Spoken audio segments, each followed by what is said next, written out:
छत्तीसगढ़ आप देख रहे हैं और आपके साथ मैं हूं अंशिका पाठक। शुरुआत करेंगे बुलेटिन की रतलाम की खबर के साथ, जहां प्याज से भरी ट्रैक्टर ट्रॉली पलट गई। टेम्पो को बचाने के चक्कर में हादसा हुआ। सड़क पर प्याज को लूटने के लिए होड़ मच गई। दो बत्ती चौराहे के पास का यह हादसा है। जेसीबी की मदद से प्याज इकट्ठा किए गए हैं। ये एक्सक्लूसिव तस्वीर आप देखिए। प्याज से भरी ट्रैक्टर ट्रॉली पलट गई और फिर प्याज को लूटने की होड़ यहां मच गई। यहां लोग प्याज लूटते नजर आए, बजाय देखने के कि आखिर क्या हुआ, कैसे हुआ, कौन इसमें घायल हुआ है, ये देखने के बजाय लोग प्याज लूट रहे हैं। देखिए किस तरीके से यहाँ लोग जो है प्याज लूटते नजर आए। पन्नी में भर भर के प्याज लेकर वो अपने घरों की ओर गए। हालांकि ये ट्रैक्टर जो कि प्याज से भरी हुई थी वो पलट गई। रतलाम की तस्वीर, ट्रैक्टर ट्रॉली जो कि प्याज से भरी हुई थी वो पलट गई। दरअसल एक टेम्पो को बचाने के चक्कर में यह हादसा हुआ और सड़क पर प्याज को लूटने की होड़ मच गई। दो बत्ती चौराहे पर यह हादसा हुआ है। जेसीबी की मदद से प्याज इकट्ठा किए गए हैं। तो प्याज से भरी ट्रैक्टर ट्रॉली कैसे पलटी आप देख सकते हैं। ये तस्वीर टेम्पो को बचाने के चक्कर में हादसा हुआ है। सड़क पर प्याज ही प्याज, हर तरफ जहां तक आप नजर दौड़ाएंगे वहां आपको प्याज ही नजर आएगा। दो बत्ती चौराहे के पास का यह हादसा है और जेसीबी की मदद से किसी तरह प्याज को इकट्ठा किया गया और फिर वापस से इस ट्रैक्टर ट्रॉली में भरा गया। जेसीबी मौके पर पहुंची और फिर उठाया गया किसी तरह ट्रैक्टर ट्रॉली को।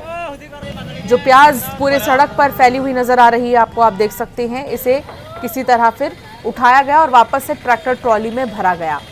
टेम्पो को बचाने के चक्कर में, टेम्पो को बचाने के चक्कर में यह हादसा हुआ।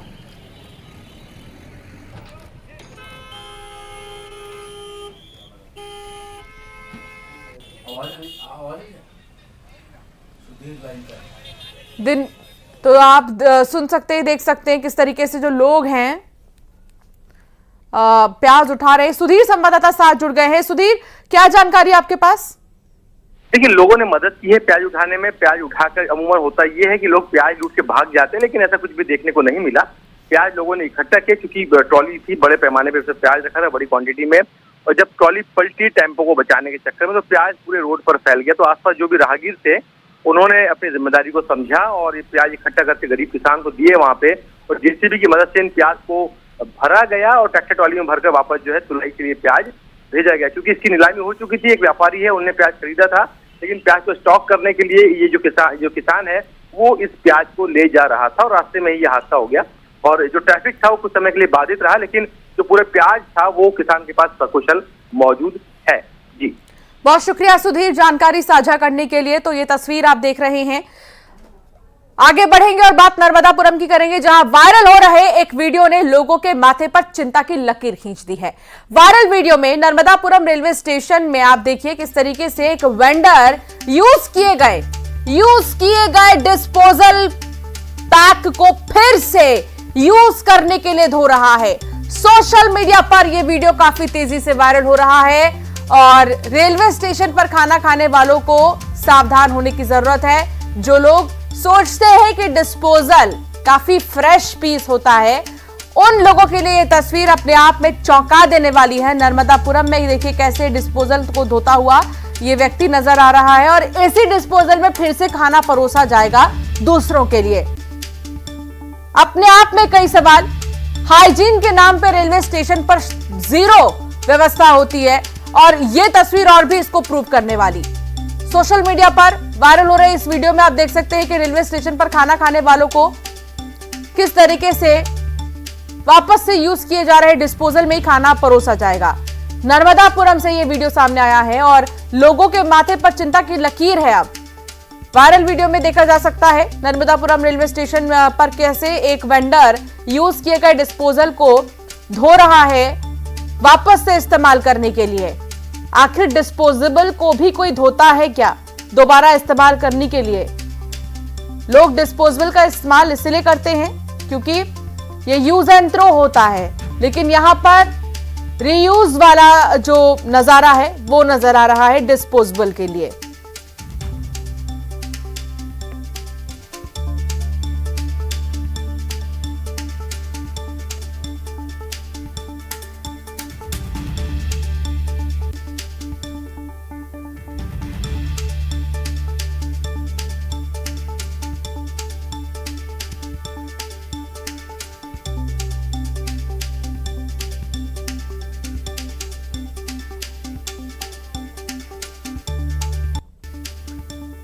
तो रेलवे स्टेशन पर खाना खाते समय सावधान रहिए।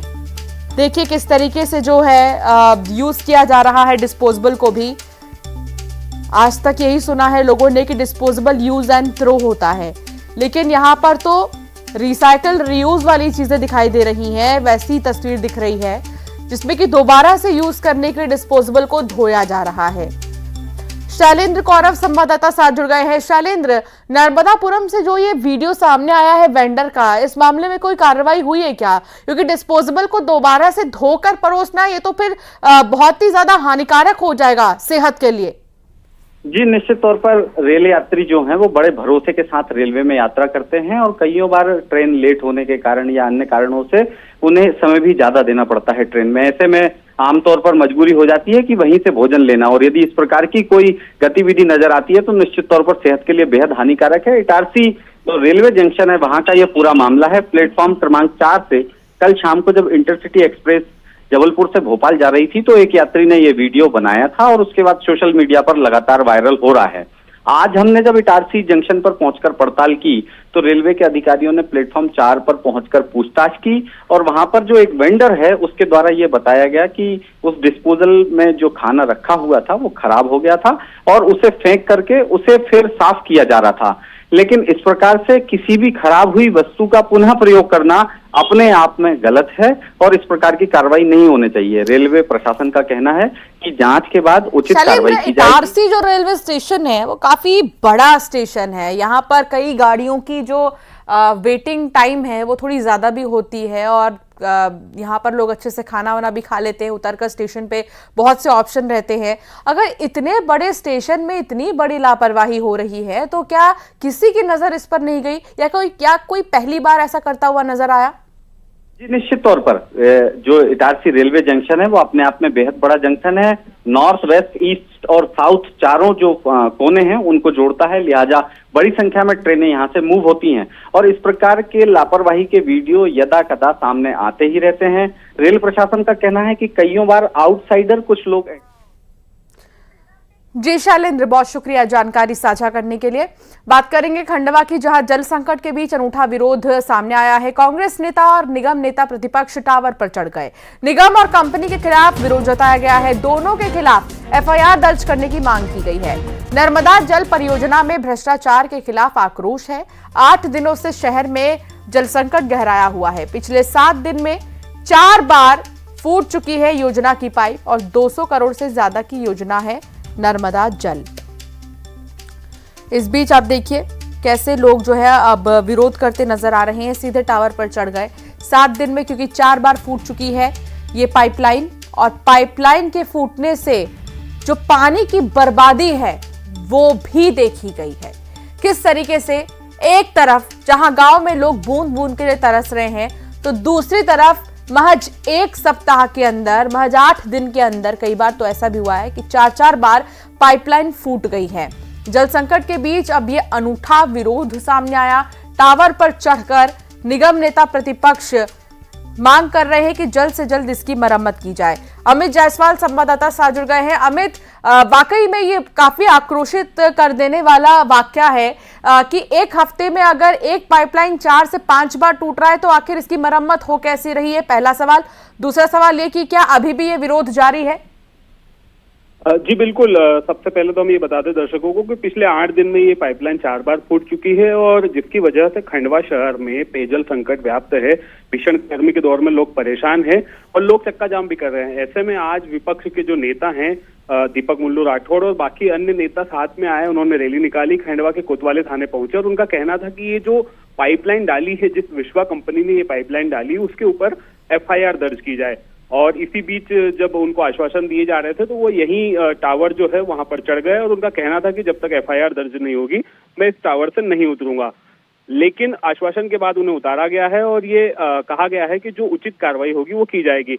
इसमें मुख्य बात यह है कि जब ये पाइपलाइन डाली गई थी तो इसमें 80% राशि केंद्र सरकार ने दी थी, उसके बाद 10% राशि राज्य सरकार ने दी थी और 10% राशि निगम को देना थी। लेकिन उन्होंने राशि नहीं होने के कारण ये पूरा काम एक कंपनी को दिया था, विश्वा यूटिलिटी को, और वहां पर जो पाइपलाइन डाली जानी चाहिए थी लोहे की, उसकी जगह प्लास्टिक की पाइपलाइन डाली गई और लगातार पिछले 7, 8, 9 सालों से ये पाइपलाइन इसी तरह से दगा देती है, लोगों को परेशान करती है।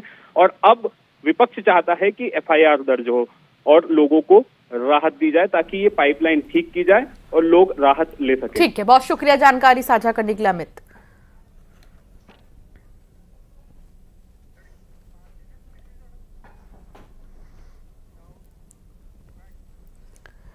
और अब